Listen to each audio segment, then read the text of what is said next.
इतनी सारी चीजें हैं, टाइम बचा है 60 दिन और आपके पास में मटेरियल इतना पड़ा है कि आप 2 साल पढ़ेंगे तो भी क्या होगा, 2 साल भी आपके लिए कम पड़ेंगे।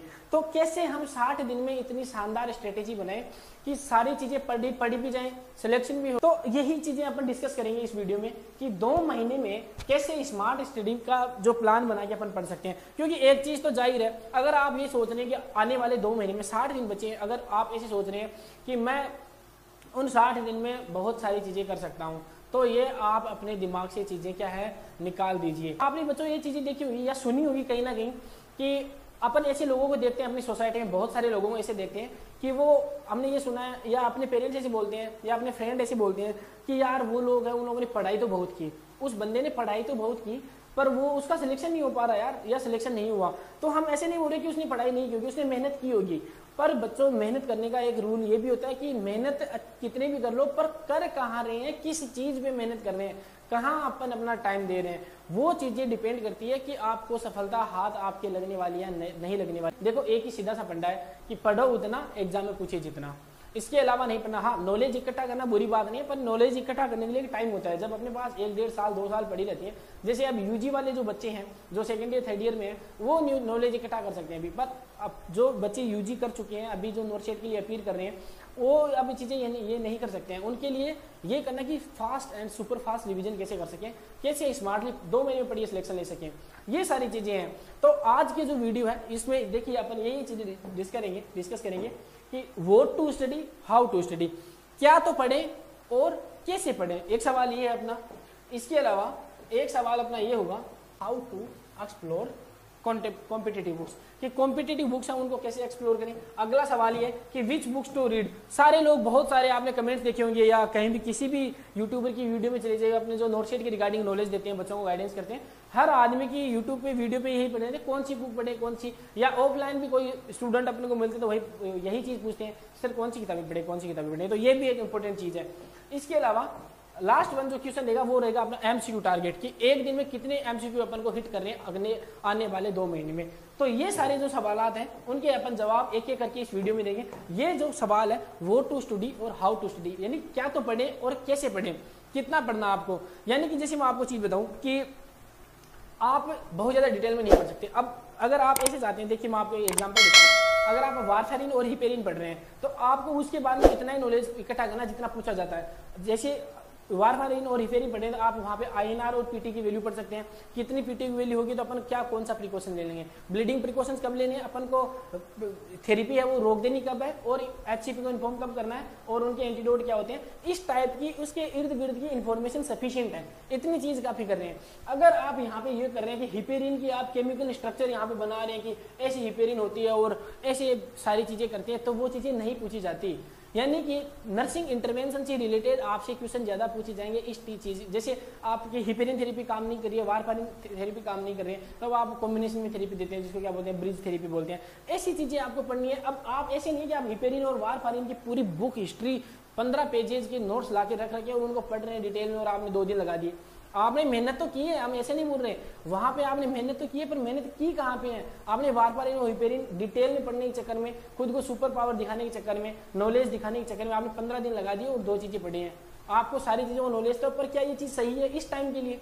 हाँ, आपको नॉलेज होनी चाहिए, पर क्या इस टाइम के लिए सही है? क्या समय की जरूरत ये है? समय आपसे ये मांग रहा है, ये चीजें नहीं मांग रहा है। समय आपसे मांग रहा है कि कम टाइम में कितनी ज्यादा चीजें आप पढ़ सकते हैं और एग्जाम के दृष्टिकोण से कितनी चीजें पढ़ सकते हैं।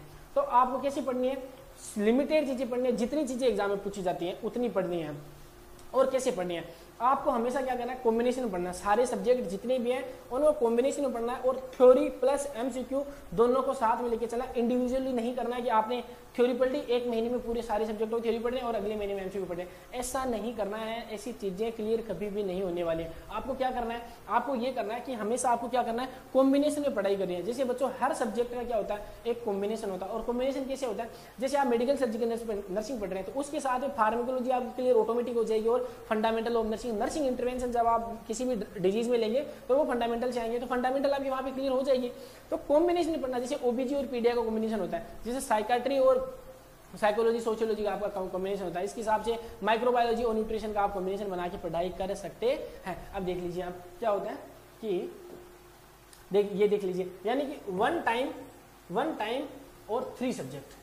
ये देख लीजिए, आप सिर्फ आपने किताब आपने बुक्स एक बार के लिए ओपन कर रहे हैं, एक बार के लिए ओपन करें और आपने पढ़ ली कितनी 3 चीजें। तो ऐसे ही करना है, यानी एक बार किताब उठा रहे हो 3 सब्जेक्ट आपके क्लियर हो। एमएसएन पढ़ रहे हैं तो फंडामेंटल और फार्माकोलॉजी आपको क्या करना है, आपके साथ में क्या हो जाएगी, क्लियर हो जाएगी। तो आपको यही चीजें करनी है, यानी कि कॉम्बिनेशन में पढ़नी है आपको। और ओबीजी और पीडीआई का कॉम्बिनेशन होता है, ओबीजी और पीडीआई कॉम्बिनेशन होता है, ये दोनों चीजें आपको क्या करनी है, साथ में पढ़ सकते हैं। अब देखिए क्या होता है, आपको चीजें ऐसी करनी है कि पहली चीज तो ये कि आपको जैसे फार्माकोलॉजी में इतने क्वेश्चन नहीं पूछे जाएंगे आपकी एक किताब पूरी लेके बैठे हैं फार्माकोलॉजी की, नहीं, ऐसा नहीं होगा। कुछ क्वेश्चन आते हैं फार्माकोलॉजी से इंडिविजुअल, अगर आप एमएसएन अच्छे से पढ़ते हैं और फंडामेंटल ऑफ नर्सिंग अच्छे से पढ़ते हैं, ये तीनों चीजें इंटर रिलेटेड है, समझ रहे हैं। अगर आप ये दोनों चीजें अच्छे से पढ़ते हैं तो फार्मा के आपके क्वेश्चन राइट हो जाएंगे, आपको ज्यादा टेंशन लेने की लोड नहीं है। इसके अलावा आपको कैसे पढ़ना, देखिए आपको पता चल गया कि ये सब्जेक्ट है, इनका कॉम्बिनेशन पढ़ना। अब आपको पढ़ना कैसे, कॉम्बिनेशन में कैसे पढ़ना है,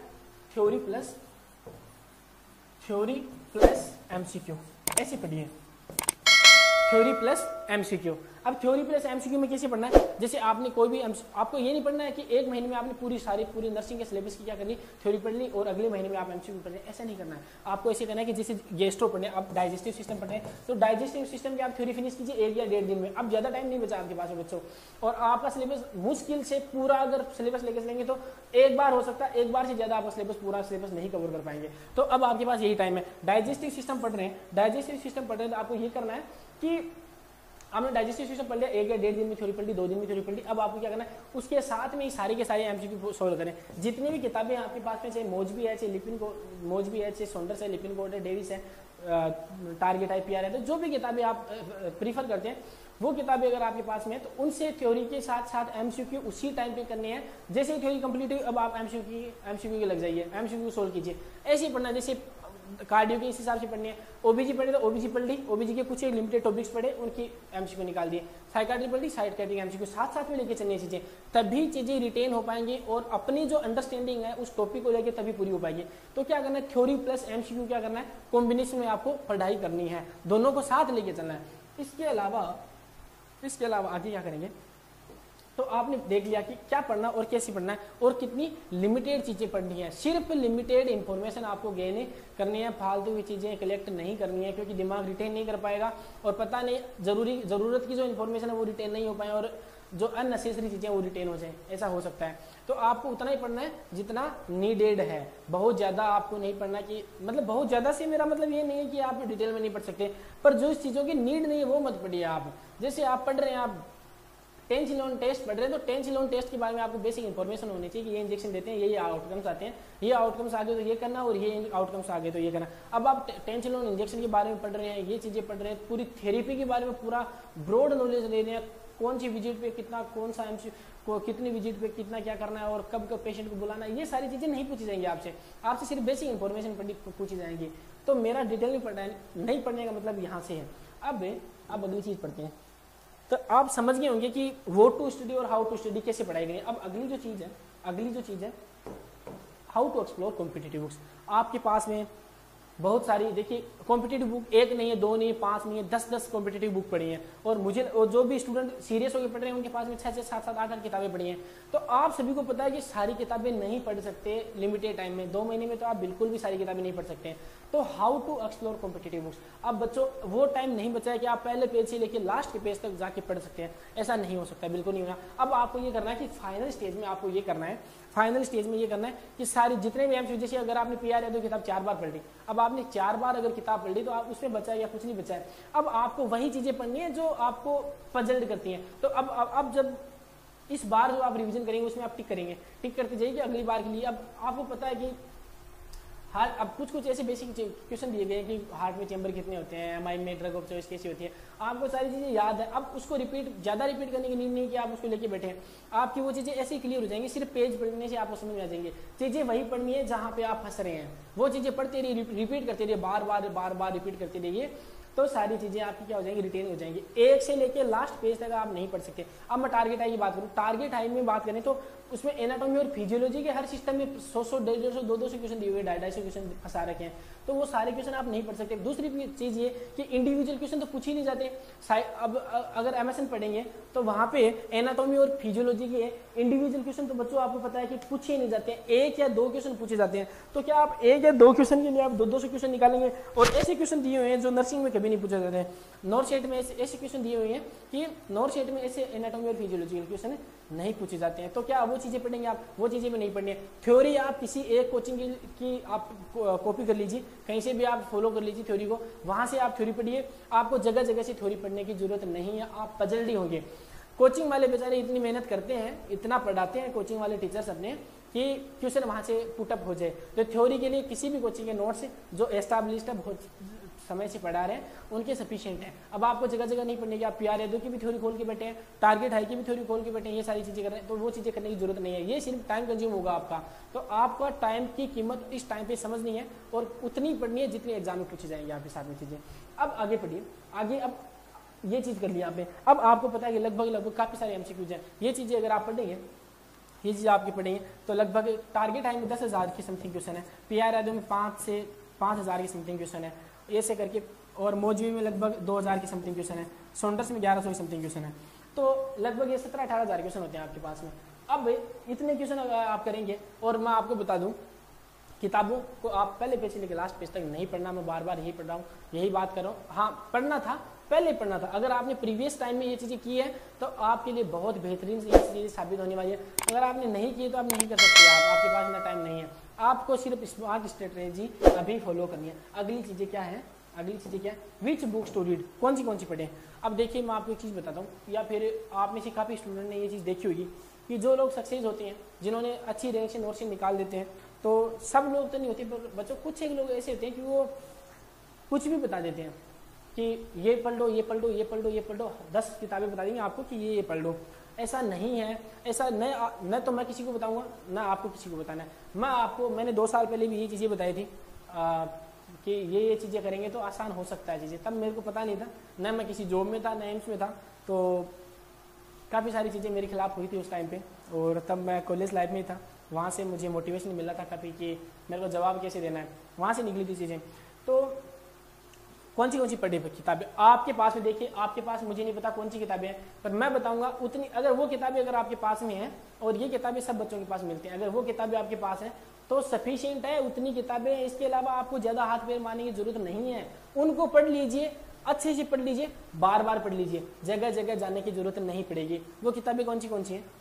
कौन सी किताबें हैं? अगर आपके पास में है, बेसिक के अंदर पीआर यादव किताब है, पीआर यादव अगर आपके पास में है, उसके बाद में अगर आपके पास टारगेट हाई है, टारगेट हाई वाली किताब आपके पास में है, सोंडर्स आपके पास में है, क्योंकि एनक्लेक्स और हॉस्पिटल बेस्ड इन एजुकेशन यहाँ से निकल गए। और आपके पास में लास्ट किताब कौन सी? मौजवी अगर आपके पास में। अगर ये जो किताबें आपके पास में, 4 किताबें आपके पास में है, तो यकीन मानिए, भरोसा कीजिए, ये किताबें सफिशिएंट है सिलेक्शन दिलाने के लिए। 3,000 से लेके पहली रैंक तक सिलेक्शन दिलाने के लिए इनमें इतना दम है कि ये आपको सिलेक्शन कहीं से भी उठा के कहीं पे भी रख सकती हैं। इतना नॉलेज भरा पड़ा है और सफिशिएंट है।